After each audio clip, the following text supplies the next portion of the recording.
In the cold winter of 1996, a 20-year-old Chicago punk called Matt Skiba put together a new band called Alkaline Trio. Though the band cycled through a number of drummers early in their career, the band realised quickly that its central nucleus of Matt Skiba on guitar and Dan Andriano on bass worked from the outset, with both Skiba and Andriano sharing lead vocal duties. Immediately from the conception of their sound, the band sounded different to many other contemporary punk bands in America.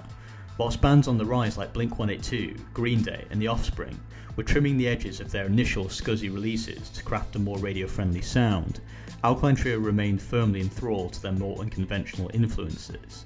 Matt Skiba was a huge fan of the New Jersey band The Misfits, who combined a raw, chugging punk energy with a focus on horror-laced, ghoulish imagery.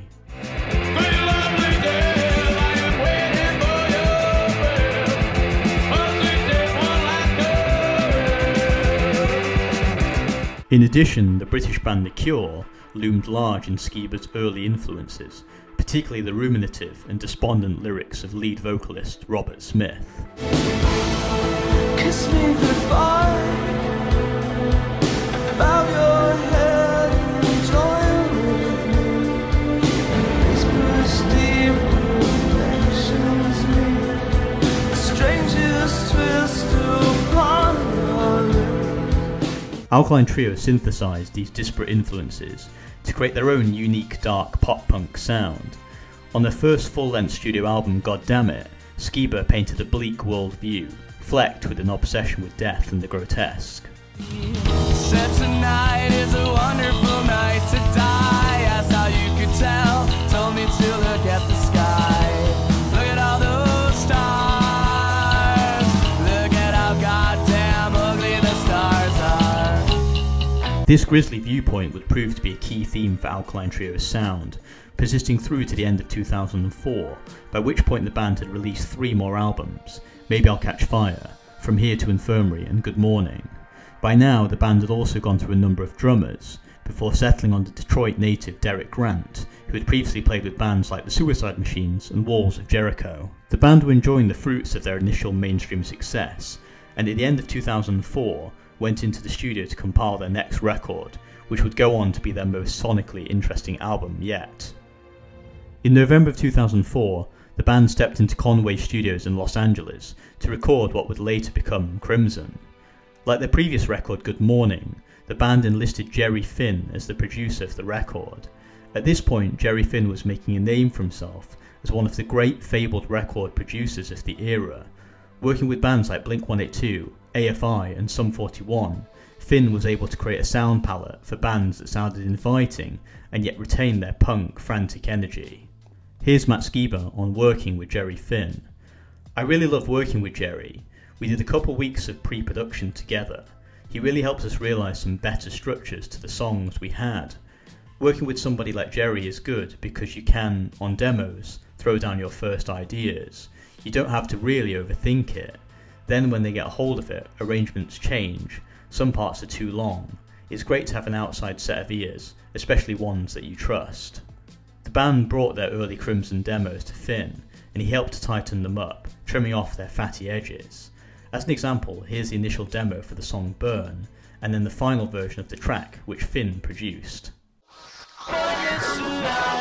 Just lay there and scream, pretending to try, pretending,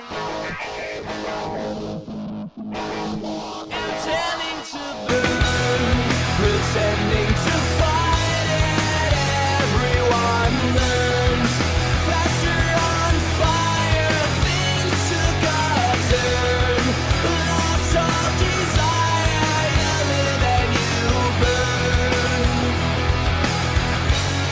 you live and you burn. For its production style, Skiba has said that for this album, he was especially taking influence from groups like the Psychedelic Furs and Jawbreaker, both bands which maximise the sound of one guitar to create interesting dissonant dynamics.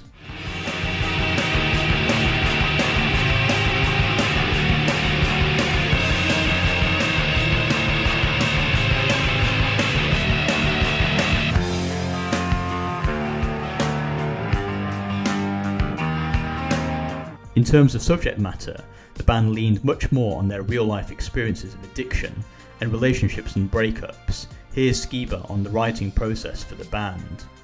Before, we were kind of writing a lot about make-believe horror. On this record, we're writing much more about real-life horror. I think it's the darkest record we've ever written. I think, at least for us, because we know what we're talking about, it's the saddest and darkest record.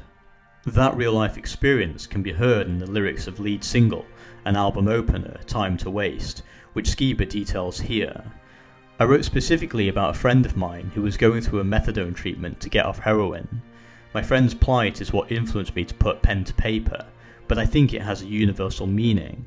I think we all, drug addicts or not, have instances in our lives when we feel like we could or should be doing something better, or we have people looking at us and judging us, thinking that we should or could be doing something better with our lives. Living life to its fullest and lacking the ability to do that is what that song is about. That imagery of addiction and torment is starkly portrayed in the song's lyrics.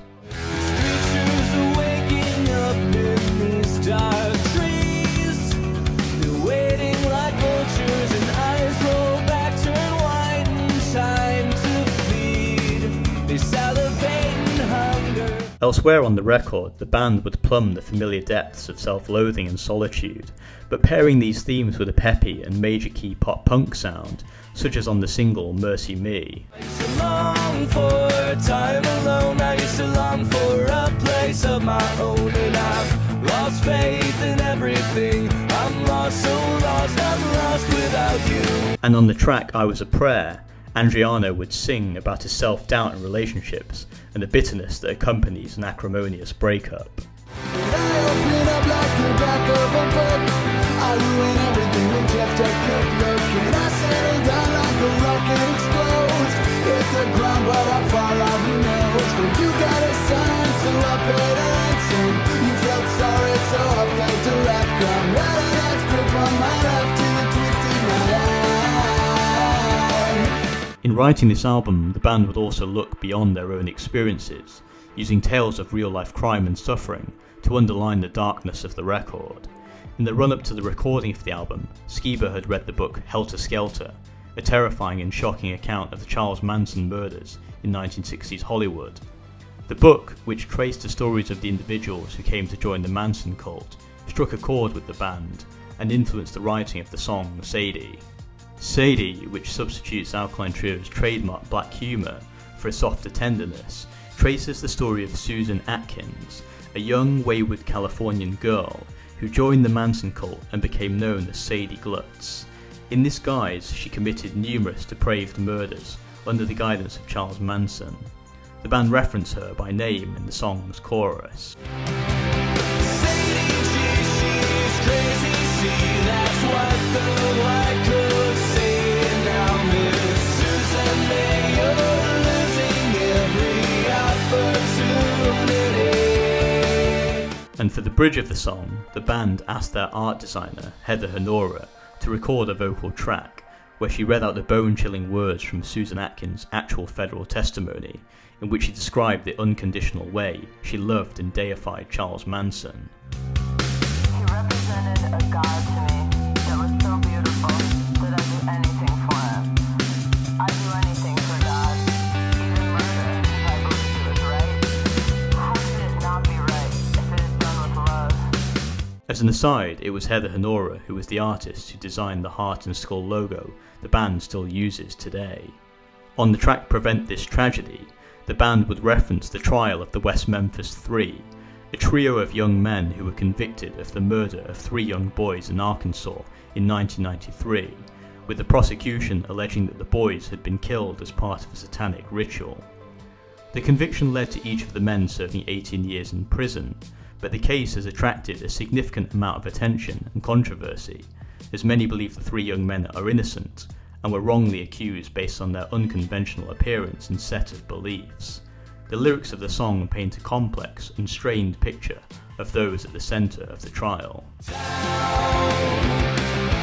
flames of hell, they give me hope. I drown in oceans of this tragic part of town, where nothing's heard for miles but the sound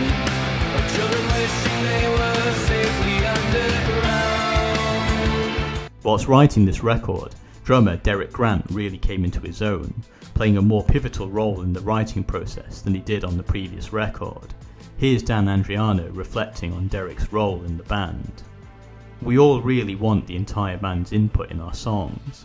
Matt and I write 99% of the songs, but the songs would not sound anything like they do without Derek. We need his input, and I need Matt and Derek's input. I try and keep my songs kind of simple and have them add ideas to the song, and that makes it an Alkaline Trio song. The exact ranking of Alkaline Trio's discography is a subject of much debate, but many fans would say Crimson represents one of the high watermarks of the band's career.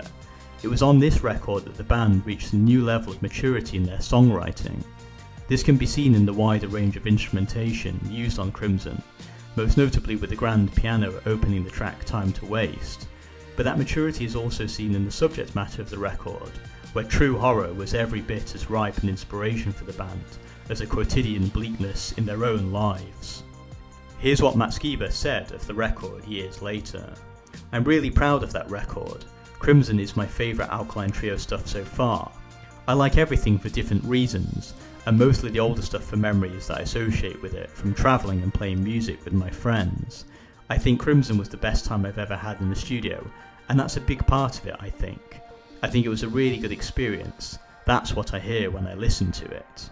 Perhaps most notably, Crimson was also the last record Alkaline Trio recorded with Jerry Finn after his untimely passing of a brain hemorrhage in 2008 at the age of 39.